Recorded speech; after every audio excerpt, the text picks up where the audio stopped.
नमस्कार उज्जैन, आप देख रहे हैं अभय न्यूज का 13 सितंबर मंगलवार शाम का बुलेटिन। मैं हूं आपके साथ आकांक्षा पिवाल।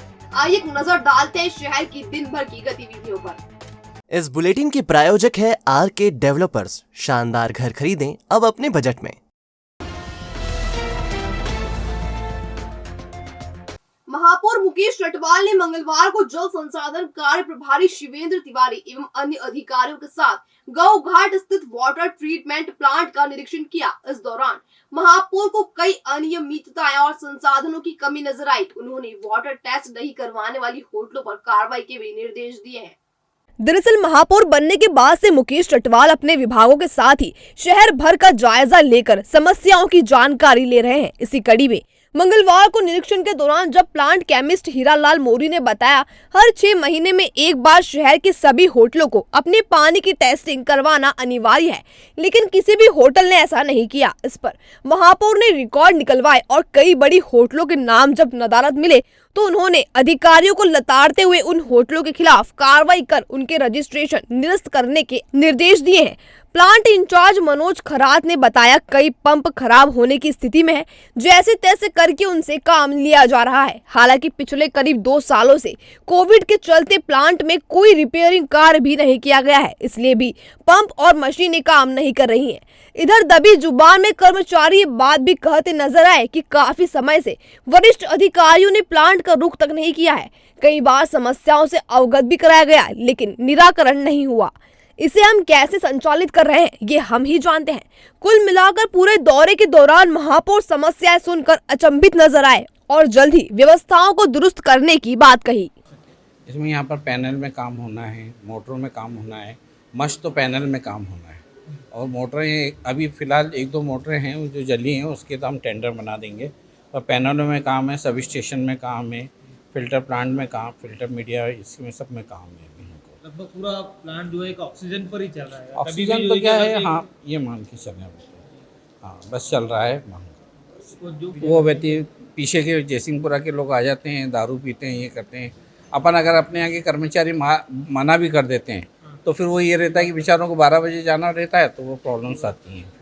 फिर तो इसलिए नहीं कि अभी मद ही नहीं है हमारे पास, तो काम कैसे करेंगे। मेन प्रॉब्लम्स तो ये है ना, बस ये है कि चलाना है और एक जिम्मेदारी है, तो इसलिए हम चला रहे हैं। जल्दी आज भी हो जाए तो आज ही हमने अभी कराया है। 1 मोटर जल गई थी तो अभी 3 मोटर का 2 पैनल का काम कराया है पूरा। क्या है कि आप सबको जानकारी में है कि पिछले 3-3.5 सालों से कोई काम यहाँ पर हुए नहीं है, क्योंकि पूर्व में कांग्रेस की सरकार थी, उसके बाद में 2 साल कोविड में चले गए, नगर निगम का बोर्ड नहीं था और अधिकारियों के हिसाब से जिस प्रकार से वो काम कर रहे थे तो उन सारे काम को देखने का सिलसिला रोज़ जारी है। तो उसी के अंतर्गत आज यहाँ गौघाट प्लांट पर हम आए, क्योंकि लोगों को शुद्ध पेयजल मिले ये उनका नैतिक अधिकार है और हमारा कर्तव्य है कि उनको शुद्ध जल हम दें।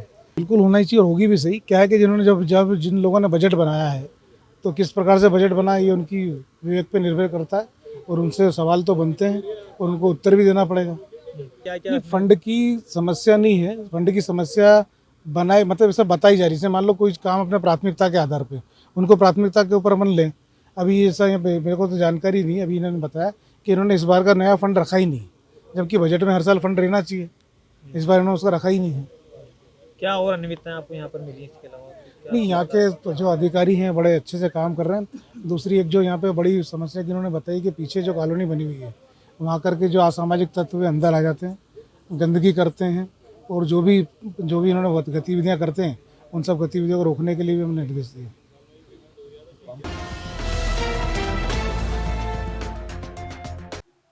2 दिन पहले एसपी ऑफिस में अपने घर से 2 पहिया वाहन चोरी की वारदात की शिकायत करने वाले युवक ने जिन युवकों पर चोरी के आरोप लगाए थे, अब वे अपने इसी पुराने दोस्त के खिलाफ एसपी ऑफिस पहुंच गए हैं। चोरी के गंभीर आरोपों के बाद युवक सामने आए और फरियादी युवक की जालसाजी का भांडाफोड़ किया।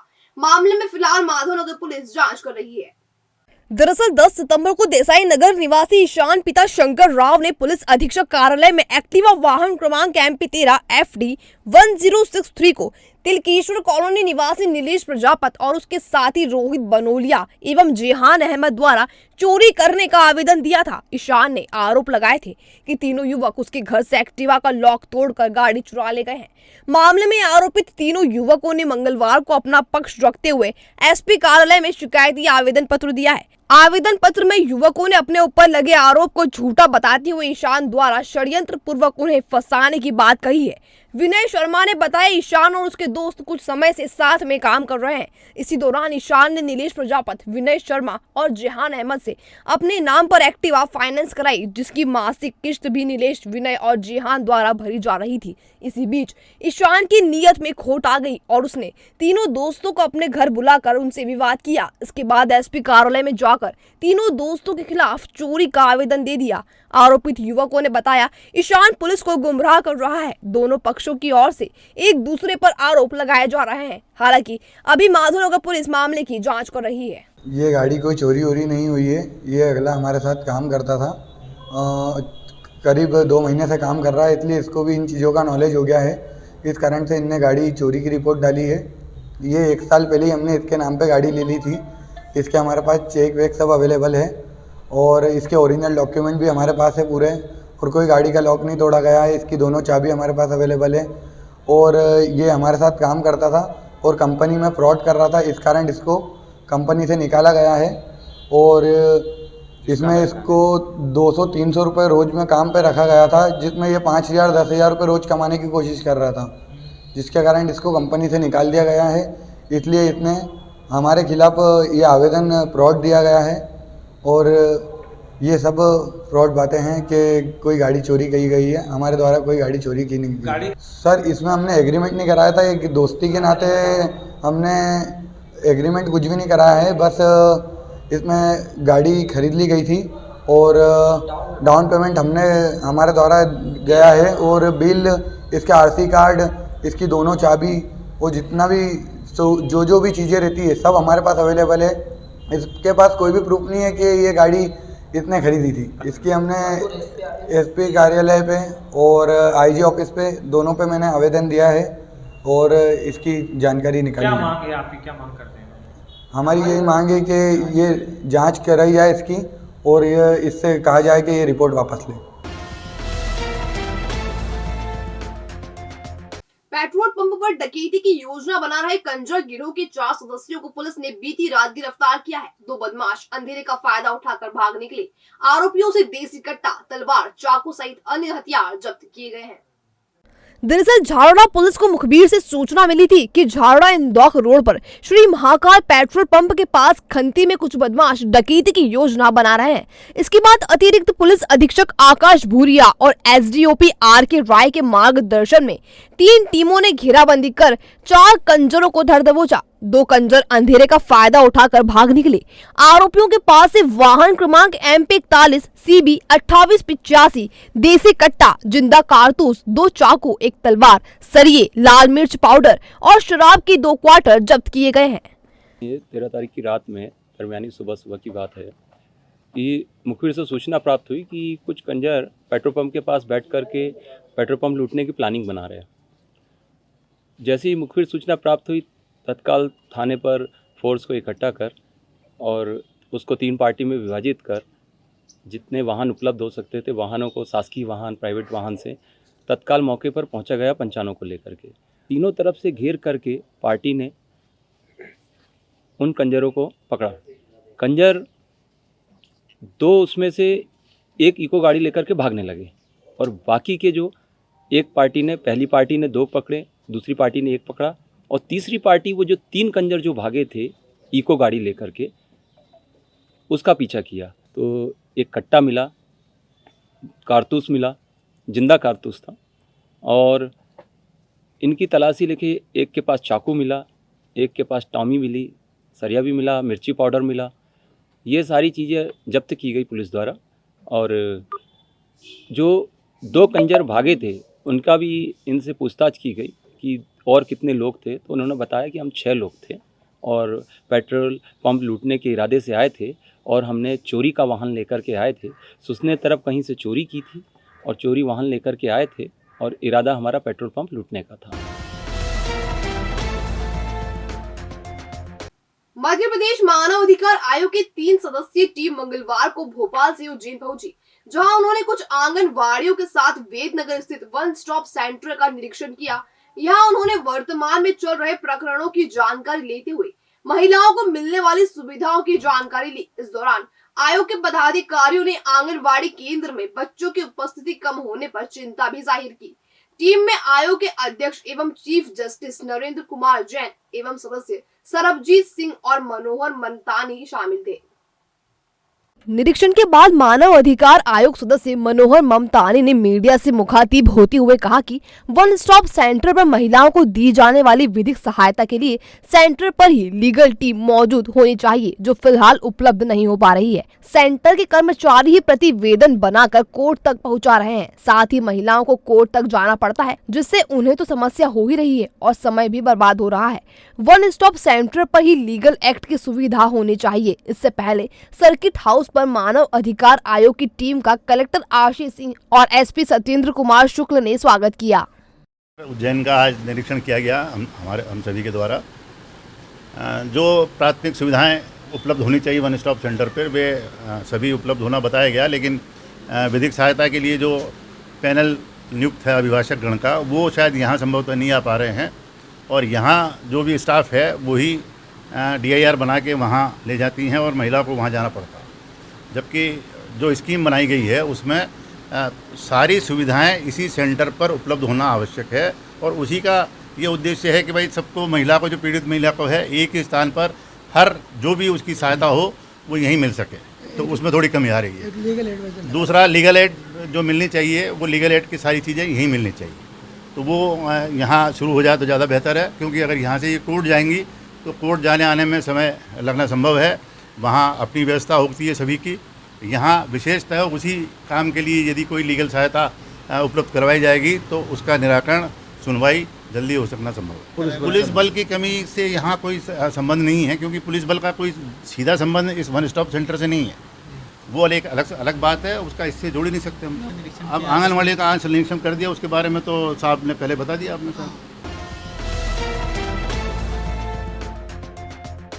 मध्य प्रदेश ऑल आउटसोर्स कर्मचारी संयुक्त संगठन के बैनर तले प्रदेश के सभी विभाग के आउटसोर्स कर्मचारियों ने भोपाल के चिनार पार्क में ठेकेदारी प्रथा समाप्त कर 21,000 रुपए न्यूनतम वेतन किए जाने को लेकर प्रदर्शन किया। जैसे ही आउटसोर्स कर्मचारी विधानसभा का घेराव करने पहुंचे तो पुलिस ने उन्हें गिरफ्तार कर शहर से 20 किलोमीटर दूर ले जाकर छोड़ दिया। इस रवैये से कर्मचारियों में रोष है और उन्होंने प्रदेश भर में आंदोलन का शंखनाद करने का फैसला लिया है। अरे हम मजदूर कमाते हैं, चोर चक्के खाते हैं। हम मजदूर कमाते हैं, चोर चक्के खाते हैं। हम मजदूर कमाते हैं, चोर चक्के खाते हैं। पढ़ने से क्या होता है, ज्ञान सड़क पे रोता है। दरअसल प्रदर्शन कर रहे कर्मचारियों का आरोप है कि मौजूदा सरकार आउटसोर्स कर्मचारियों की मांगों के मुद्दे पर बात करने को राजी नहीं है और दिन प्रतिदिन कर्मचारियों के साथ शोषण बढ़ता जा रहा है। संगठन के सह संयोजक राहुल मालवीय ने बताया, महंगाई के इस दौर में 8,000 से 10,000 रुपए के मामूली वेतन में परिवार का भरण पोषण करना बेहद मुश्किल है। बच्चों को बेहतर शिक्षा और स्वास्थ्य सुविधाएं तक नहीं दे पा रहे हैं। उन्होंने चेतावनी भी दी है कि सरकार इस मुद्दे पर गंभीरता से ध्यान देकर न्यूनतम वेतन को 21,000 रुपए करे, अन्यथा प्रदेश भर में आउटसोर्स कर्मचारी प्रचंड आंदोलन करेंगे। देखिए साथियों, आज ऑल डिपार्टमेंट आउटसोर्स कर्मचारी संगठन के बैनर तले हम आज चिनार पार्क पर एकत्रित हुए थे और जो हमारा विधानसभा घेराव का जो कार्यक्रम था उसे पुलिस प्रशासन द्वारा आगे नहीं बढ़ने दिया गया और चिनार पार्क के गेट पर ही हमें गिरफ्तार कर लिया गया। और अभी यहाँ जंगल में जाने कौन सी कोलार वाली जगह है, कुछ साथियों को यहाँ छोड़ा गया है और कुछ साथियों को जो अलग अलग स्थानों पर अलग अलग बसों के द्वारा छोड़ा गया है। साथियों, ये आंदोलन हम सब लोगों को आपस में एकजुट होकर और जागृत होकर इस सरकार और इस ठेकेदारी प्रथा के खिलाफ लड़ने के लिए एक बहुत बड़ा संकेत है और हमें यहाँ से प्रण लेना है। इस आंदोलन को इस तरह बुझने नहीं देना है। इस आंदोलन से प्रेरणा लेकर हम लोगों को एक प्रचंड और एक बड़ा 7 लाख आउटसोर्स कर्मचारियों का आंदोलन करना है और आगामी 6 माह के अंदर आउटसोर्स कर्मचारी जो प्रथा है इसको समाप्त करके भारत माता की जय, भारत माता की जय।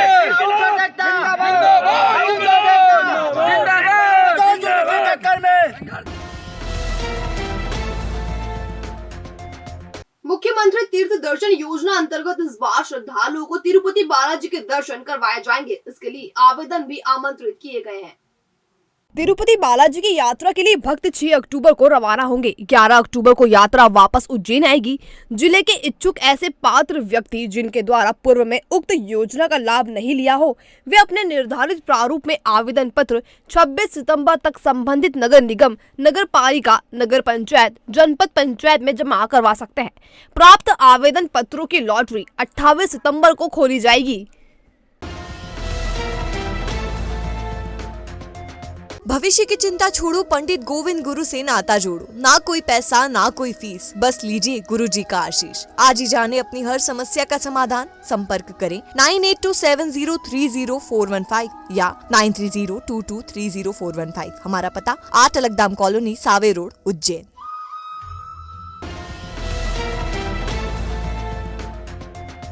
तो ये था भय न्यूज का आज का बुलेटिन। अगर खबरों को लेकर आपके पास कोई फीडबैक हो तो हम तक कमेंट सेक्शन या इनबॉक्स के जरिए जरूर पहुंचाएं। कल फिर मुलाकात होगी नए बुलेटिन के साथ। तब तक के लिए नमस्कार।